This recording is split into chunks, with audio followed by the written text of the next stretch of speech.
Hi, I'm Lana, one of the missionaries here in Thailand, and you're watching Covenant Leadership Podcast. Today we're talking about how to prosper in life, family, finance, and ministry with Elle Purvis and Becky Watson. So welcome to our final episode in our series on how to prosper in life, family, work, and ministry. Hopefully you've learned something from our series. That's why you're back for the last one. That's right. And today we're talking about where to plant your resources. So here we're talking more about just being smart about planting your seed. Yeah, getting it sorted out, because there's all kinds of places that you could give. I don't know if you're like me, but inundated by places you'd want to give, things you'd want to help, and requests.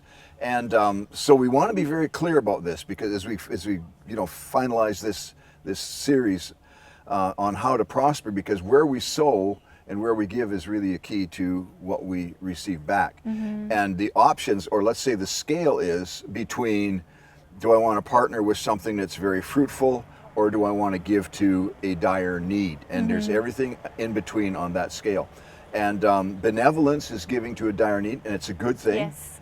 But that's different than partnering with someone who's doing something that's going to bear fruit to your account. Yeah, So- one is more an investment and one is just a gift, right? And so I think you have to kind of pay attention to both, like, what do I want my seed to do?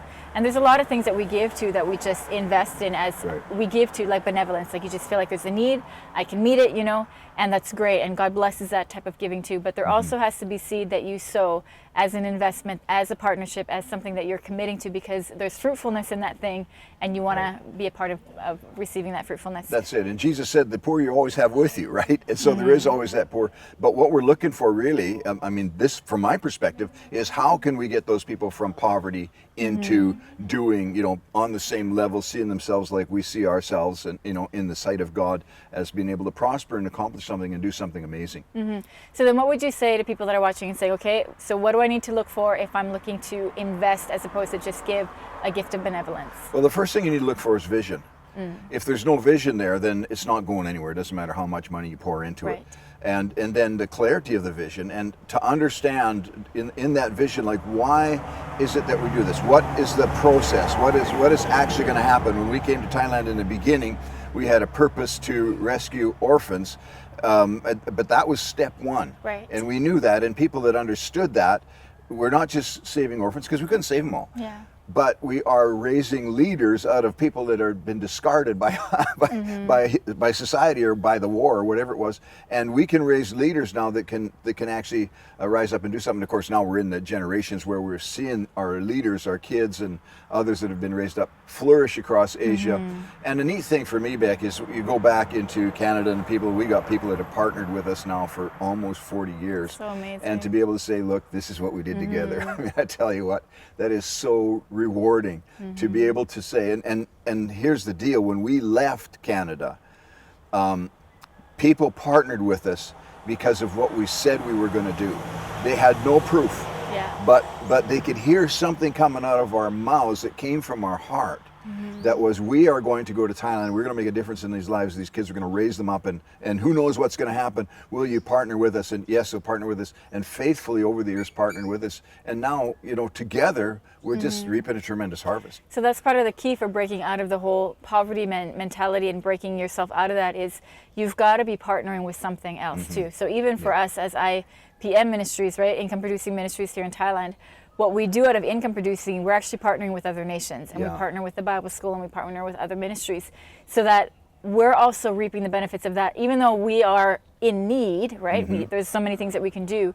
Part of the key is to be partnering with people and with ministries that are bringing an investment in. And so it doesn't matter on what scale you are, full-time ministry, stay-at-home mom, student, whatever it is, and this is one of the things that I really wish I could speak to, the younger generation, is it doesn't matter how old you are, whether you're in junior high or in high school. If you have an allowance, if you have a part-time job, you should begin that habit of partnering with somebody for a future benefit, because the thing is, it breaks you out of your own narrow world. It breaks up a world that's bigger than you, and it also it shifts your perspective of being somebody who needs something to being somebody who's an answer for something, giving something, investing in something.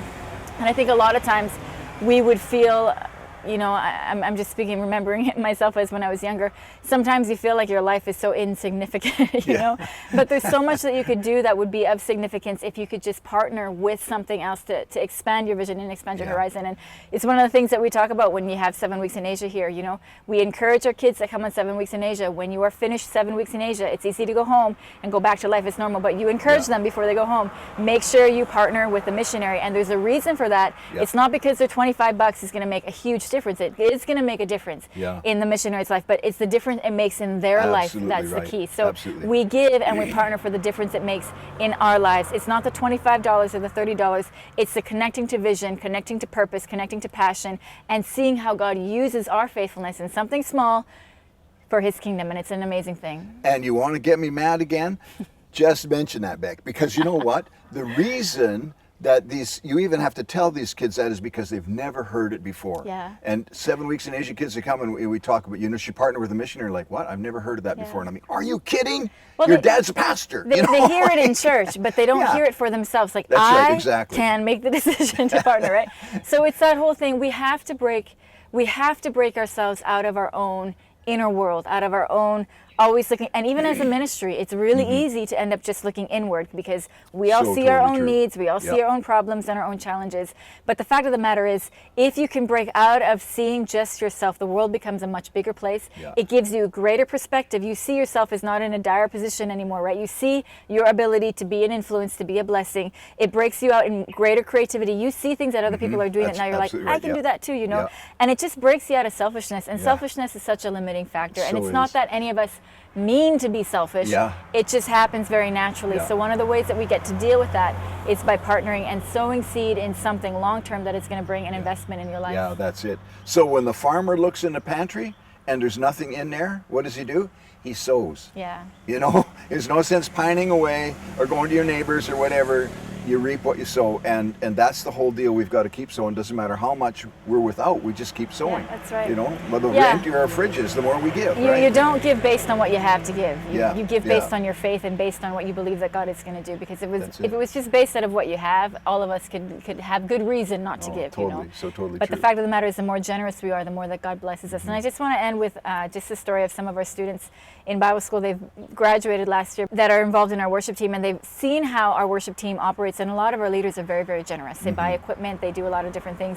And I remember them saying, we're watching the way that you guys lead, and so we're the same. So as broke students, they would be very generous. Always whenever there was an offering, they would give. And, you know, they've come through this whole progression now where, you know, they own their own vehicles, they're starting their own business.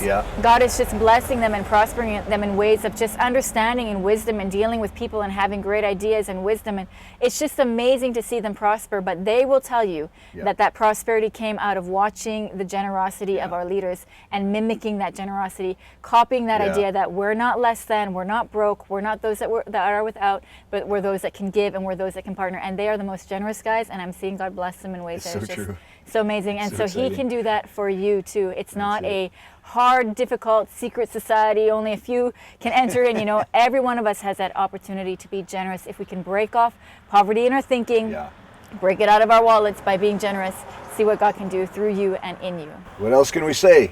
Do it. I mentioned in this episode about some of the people that have partnered with us back from the very beginning, and other partners have come on board through the years. And the tremendous crop of harvest that we have reaped together is absolutely amazing, and it's so heart-touching for me.